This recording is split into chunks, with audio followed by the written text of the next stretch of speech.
Hello and welcome. Now this is a follow-up video to the one that was done on avoiding the spam filter. And in this particular case, we're going to point you to two resources. One is going to be a classic article from HubSpot.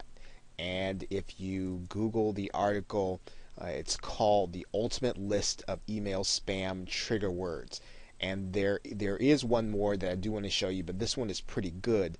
Now, obviously, you can't avoid all these words, and you can't write email copy if you're looking to avoid things. But you just want to be aware of the things that are on this list, and these classically tend to deliver or cause your email to at least be questionable.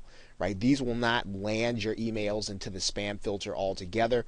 Of course, if you are writing content on a daily basis and that you are not necessarily just putting all this in here, if you don't have a lot of content, these words can trigger a spam filter. If you do have content, then these words are going to be questionable, but they will not put you in a spam filter automatically. Now, there is one thing to mention here about spam. And this comes from the personal experience of myself, the person creating the video, that there was an instance where I removed the words Warrior Forum, I removed the words ClickBank, and then an email that had been written fairly long with lots of content then was taken out of the spam filter. So in other words, those two words together in the body of the text, not the subject line, in the body of the text, cause the email to be going or to be sent to spam. So again, one word can be the difference between sometimes your email hitting the spam filter or not. Now, once again, you're going to want to make sure that you're using the preview and test button, as I've shown you in a previous video. I'm actually going to show you one more article here that will help you.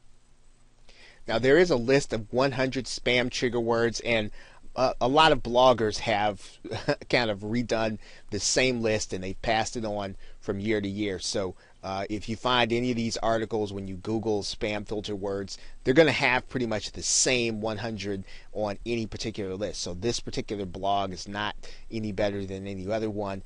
Again, the classic list was the one that I showed you from HubSpot. The other list, I'm going to kind of go into that now so that you can see it. And you're going to see things that are on here that, again, these are more classic things that will keep you or put you in the spam filter when you don't have a lot of content. And sometimes even these words will put you in the spam filter even when you do. So my suggestion to you is to make sure that you are sending content in your emails that you're actually trying to look to inform in addition to sell. And then also to make sure that you avoid some of these classic mistakes that could put you in the spam filter. Now, once again, the best way to know that up front is to make sure that you're sending or you're testing your email, sending it to Gmail, sending it to Hotmail, sending it to your email, and then if it makes it into those email boxes without being spam, without being flagged, chances are they're going to make it into the inbox of the people that you are sending it to. Okay, so with that, thanks, and I will see you in another video.